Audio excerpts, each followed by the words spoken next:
वीर राणा पूजा जयंती के अवसर पर मेरे सामने विराजे हुए मेरे युवा साथियों, बहनों, बच्चों, सामाजिक कार्यकर्ताओं, भक्त दल कमेटी और जो इस समाज के लिए चिंता करते हैं, वो आज सब पांडवा की धरती पर अपने इतिहास को ताकतवर बनाने के लिए इकट्ठे हुए हैं। मैं सबका सम्मान करता हूँ आपकी और मेरी तरफ से। आज इस मौके पर जो सबसे बड़ी चीज को बताना चाह रहा हूं मैं कि महाराणा मेवाड़ फाउंडेशन उदयपुर के अंदर हर साल अगस्त महीने में अप्रैल में महाराणा मेवाड़ फाउंडेशन द्वारा सम्मान किए जाते हैं, अंतर्राष्ट्रीय लेवल के सम्मान दिए जाते हैं। मैं आज जैसे कि मेरे युवा साथी मोटरसाइकिलों पर जोश खरोश के साथ आ रहे थे, मेरी माता बहनें, मेरे बचपन में आज एक त्योहार की तरह लग रहा है। ऐसे मैं दौड़ के 98 से पहले समाज के बीच काम करता था, अकेला दौड़ता था और मन में एक तमन्ना थी कि समाज जगे, इतिहास ऊपर लाए और अपने आत्मसम्मान और आत्मस्वाभिमान को वापस खड़ा करने के लिए फिर प्रदेश का नारा लगाएगा। ये बात करने के लिए मैं करता रहा। मैं आपको यह बताना चाह रहा हूँ कि इस तरह से मैं काम करता था। मेरे बारे में जानकारी महाराणा मेवाड़ फाउंडेशन की कमेटी के पास पहुंची। 98 में मेरे को महाराणा मेवाड़ फाउंडेशन द्वारा राणा पूजा सम्मान से अवार्ड किया। 98 के अंदर सामाजिक कार्यकर्ता के दर्शकों मैं आपके सामने बैठा हुआ।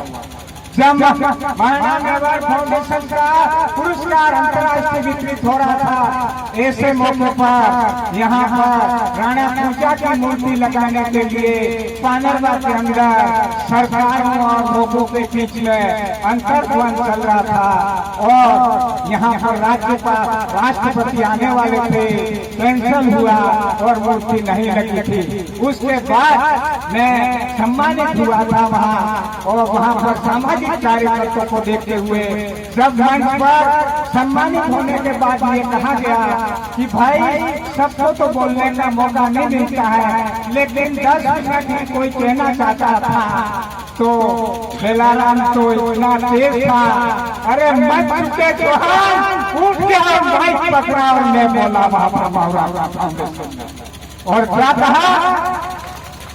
उस समय मेरे को क्या कहा, मैंने क्या कहा, मेरा बाप दिल था, कौन था, क्या नहीं था, मुझे राजा महाराजाओं, पत्रकारों और इतिहासविदों से वेरिफिकेशन करानी थी।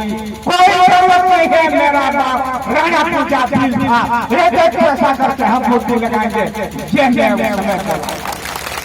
तो जब नीचे उतरा तो पत्रकारों ने पूछा मेरे से, अरे बेलाराम जी आपको तो सम्मानित किया, अरे इतना बड़ा काम किया, फिर भी बोल गए।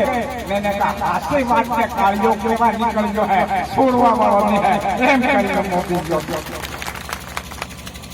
तो ये जो स्थिति मैंने थोड़ी बताई, तो मैं आज इस मौके पर ये बताते हुए मैं गर्व के साथ कह सकता हूँ, आप जो बैठे हुए हैं, युवा साथी बैठे हुए, समाज के जागरण के लिए निकलता है और सारी विपरीत परिस्थितियों के बावजूद भी एक होकर के अपने समाज के उत्थान के लिए, स्वावलंबी बनाने के लिए, 5वीं अनुसूची को लागू कराने के लिए और सरकार ने जितने भी केंद्र और राज्य सरकारों ने जितने भी कानून, नियम, विधान बनाए हुए हैं उनको धरातल पर उतरे। ये राणा पूजा की आज जयंती पर सब संकल्प लेके जाएंगे, ये मैं आपसे अपील करने के लिए आया हूँ।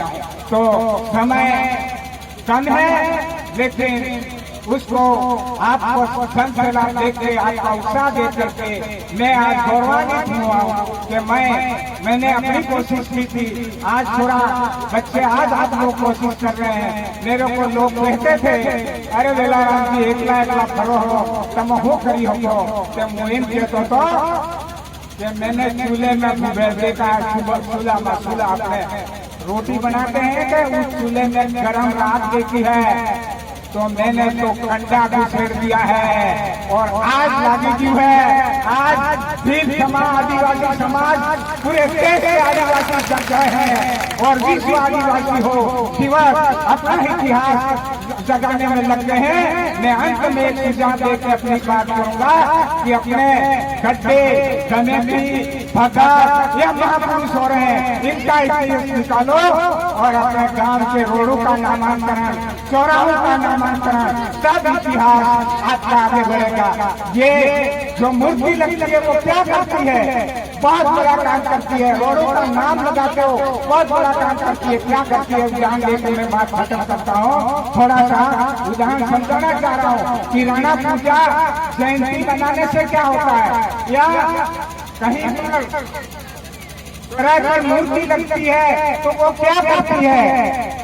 देखिए, जब राणा पूजा भील की मूर्ति अगर चौराहे पर लगती है, नाम लगता है, तो एक आदिवासी बाप जा रहा है, छोटा सा बच्चा उंगली पकड़ के जा रहा है और वो बच्चा बाप से पूछता है कि पापा कौन था, तो पापा कहता है ये भमट का राजा था, भील राजा था ये। तो बच्चे जैसी पूजा होता है। और अगर आप ये नहीं करोगे, दूसरों की मूर्ति लगाओगे, तो वही भील बाप जा रहा है, बच्चा पूछेगा तो कौन है, तो ये फलाना राजा था, तो वो हाथ जोड़ेगा। इस समाज को हाथ जोड़ने के बजाय सिर ऊंचा करके अपनी बात कहने की ताकत पैदा करने के लिए युवाओं आगे आइए। हम सब मिलकर के समाज को शीर्षस्थ देकर चले जाएंगे। मेरे जैसा आदमी खाने पाने में खुला हुआ, मैं दिमाग मेरा यहाँ पेश था, मेरी हिम्मत थी। मेरे जैसा आदमी जेनेवा में 1994 में विश्व आदिवासी दिवस घोषित किया, उस समय भी था। 2007 में जेनेवा में गया था जो विश्व आदिवासी अधिकार दिवस घोषित किया, उस समय भी डॉक्टर मुंडा और हम दोनों थे और श्री संख्या में सार्क सम्मेलन में भी गया और इस तरह से पूरे संसार को देखा। तो मेरे जो युवा आप बैठे हो, आप कुछ नहीं कर सकते, ऐसा दिमाग से निकाल देना। मेरे युवा आगे आओ, मेरी माता बहनों से कहूंगा अपने बच्चों को पढ़ाओ, शिक्षित बनाओ और घर में जो दारू रूपी राक्षस है, बड़ा खाली गरीबी बहुत बंदा है, आदिवासी का इतिहास बदल जाएगा। ये मेरे साथ का सुझाव दे करके अपनी बात खत्म करता हूँ। और आप सब जो खड़े हैं ऐसी कोशिश करेंगे। डूबते हुए सूरज ने कहा, डूबते हुए सूरज ने कहा, मेरे डूबने के बाद इस संसार को उजाला कौन देगा। तब कहीं आप जैसे कीमती माते दीपक ने कहा, मैं कोशिश करूंगा उसी तरह से भारत के आदिवासियों के लिए, भारत में जो भी जहाँ रह रहे हैं, और एक हमारी रणनीति के तहत सब मिलजुल करके एक डुगरी माता हियारी हुआ करे, तब पाना सत्रह टुकड़ा है, सत्रह हियारी हुआ करे और रणनीति के साथ काम चालू करें। हम हमारा अधिकार लेकर रहेंगे। और राणा पूजा भी की जो मंशा थी, इस हमारे राणा प्रताप को सहयोग किया था, किसके लिए किया था, न तो समाज के लिए किया था, न राष्ट्रीय समाज के लिए किया था, देश के लिए किया था, देश की आजादी किया था। इसलिए राणा पूजा भी सबका है। उस सम्मान के साथ हम अपने अपनी जगह पर मनाएंगे और एक दूसरे के आमने सामने नहीं आएंगे। और आने वाले टाइम में आदिवासी समाज का इतिहास राणा पूजा और जो राष्ट्रीय नेता राष्ट्रीय नाम नहीं हो पाया था, क्षेत्रीय नाम था, क्योंकि शिक्षा भी उन्हें याद नहीं था। अब राणा पूजा भी राष्ट्रीय नेतृत्व में दिले जाएंगे। ये मांग के साथ में अपनी बात करता हूँ। जय जय।